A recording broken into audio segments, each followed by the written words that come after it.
Dans moins de 2 semaines, les Algériens devront se choisir un nouveau président. Depuis la démission forcée d'Abdelaziz Bouteflika, poussé sous la pression de la rue, le pays est en crise. Bonsoir Jean-Pierre Filiu. Bonsoir. Vous êtes spécialiste du monde arabe, professeur à Sciences Po et auteur de cet ouvrage qui sort demain, Algérie, la nouvelle indépendance. C'est aux éditions du Seuil. Comment réagit le peuple à cette élection? Est-ce que la population algérienne va aller voter? Le peuple, il réagit en manifestant déjà depuis 41 vendredis pour exiger une transition démocratique authentique et clamer que cette présidentielle ne sera qu'une nouvelle mascarade électorale. D'ailleurs, plus personne en Algérie ne s'intéresse à savoir qui va remporter le scrutin. Ce qu'on veut, c'est enfin qu'on écoute les demandes exprimées dans la rue avec force, sérénité, constance et pacifisme. Donc personne n'ira voter, en tout cas très peu, il y aura un taux d'abstention très important. Qui s'annonce massif, ce qui n'est pas une bonne nouvelle pour l'Algérie, parce qu'il y aura des régions entières qui n'iront pas voter, on aura un président qui sera de toute façon illégitime, mais ce qu'on espère, c'est que le chef d'état-major, Gaïd Salah, le véritable homme fort du pays, va enfin sortir de son aveuglement et comprendre que non, il ne peut pas ramener l'Algérie en arrière, comme elle était du temps de Bouteflika, avant le début de ce formidable mouvement de contestation. Justement, alors ce formidable mouvement de contestation, c'est des centaines de milliers de personnes qui manifestent depuis 10 mois, 41 vendredis, vous le disiez, chaque semaine. Qu'est-ce qu'ils demandent très concrètement? Est-ce qu'ils demandent justement cette nouvelle indépendance qui est le titre de votre livre? Tout à fait, c'est au cœur de leurs revendications. Ils considèrent qu'en 1962, il y a eu l'indépendance du territoire avec la fin du colonialisme français. Et aujourd'hui, ils veulent l'indépendance du peuple. Parce qu'en 1962, cette indépendance, elle a été détournée parce qu'on a appelé l'armée des frontières, qui a fait mouvement à partir du Maroc et de la Tunisie, sous la direction de Boumedienne. Et depuis, on a ce régime militaire sous des formes différentes qui a privé les Algériens de leur droit à l'autodétermination. Et très concrètement, ces manifestants dans la rue, comment est-ce qu'ils s'organisent? Ce mouvement, il est pacifiste, très structuré, ou à l'inverse, plutôt désordonné? Il est tout ceci et tout cela. Et c'est ça qui le fait exister, dans sa diversité. Les Algériens ont été stupéfaits de se retrouver aussi nombreux dans la rue, et encore plus de reprendre en main les grandes dates du calendrier national, le 5 juillet, la fête de l'indépendance, le 1er novembre, anniversaire de la guerre de libération. Ils ont réussi, enfin, il faut quand même le souligner, à maintenir cette non-violence, pas d'incident, pas de dérapage. Vous parlez de révolution du sourire. Révolution du sourire, et ils se qualifient ainsi, ils ont toujours essayé d'avoir une attitude positive, à la fois par rapport aux provocations policières qui étaient nombreuses, les arrestations du régime qui étaient arbitraires, mais aussi en vivant, et ça c'est très important de le souligner, leurs différences avec sérénité. L'Algérie est un pays pluriel, elle ne peut pas être enfermée dans une seule identité monolithique, et ça c'est formidable, c'est une très bonne nouvelle pour ce peuple formidable. Vous dites que le régime porte l'entière responsabilité du blocage, que évidemment il a une grande responsabilité, et qui dirige vraiment le pays aujourd'hui? Vous parliez du chef d'état-major de l'armée, c'est pas le président, mais c'est lui finalement qui est à la tête du pays. C'est le maître du pays.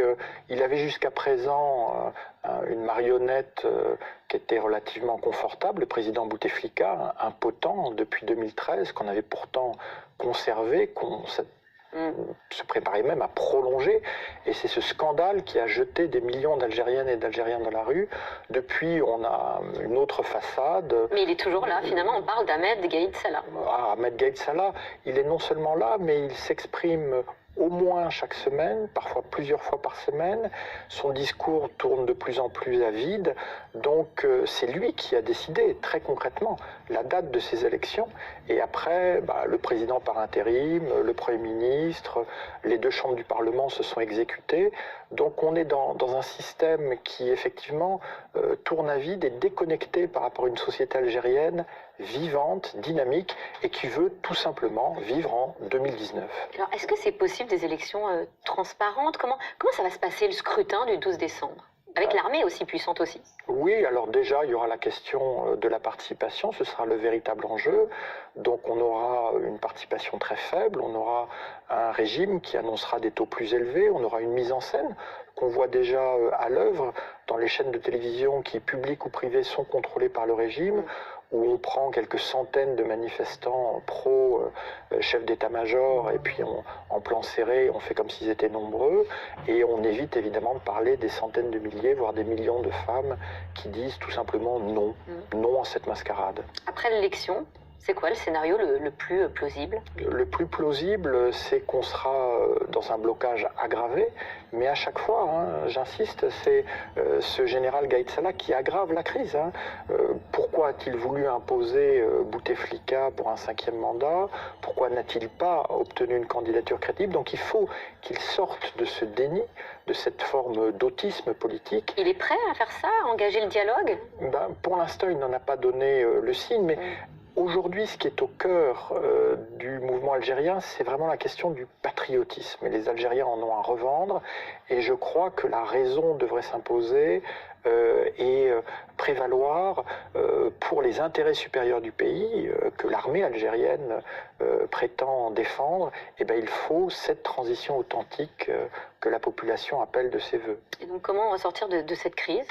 Il faut un dialogue, hein, mais qui soit sincère, avec évidemment des gestes de confiance, libération des détenus d'opinion, ils sont 100, 150, et garantie des libertés fondamentales, liberté de manifestation, liberté d'expression.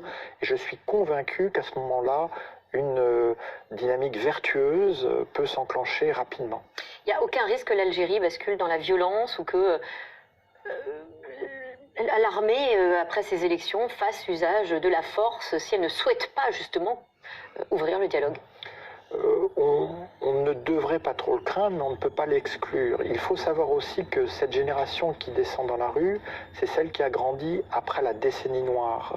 Les années 90, ça a été atroce pour l'Algérie, sans doute 200 000 morts, des milliers de disparus. Plus personne ne veut revivre de telles horreurs. Et justement, dans cette aspiration à la nouvelle indépendance, il y a la volonté de sortir du cycle de la violence.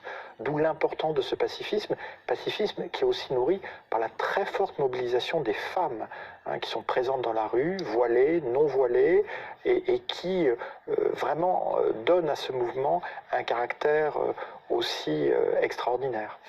Dans votre livre, vous pointez du doigt le rôle des religieux. Il y a même un chapitre hein, intitulé « Les barbus en embuscade ». Est-ce que le scénario islamiste, c'est une possibilité ? Non, non, non. Les islamistes sont discrédités parce que d'abord, la décennie noire que j'évoquais est encore dans toutes les mémoires. Et puis pour beaucoup d'entre eux, ils se sont recyclés comme repentis à l'intérieur du système. Donc ils ne représentent plus une alternative. Ils sont un courant qu'il faut prendre en compte, mais qui est très minoritaire en Algérie.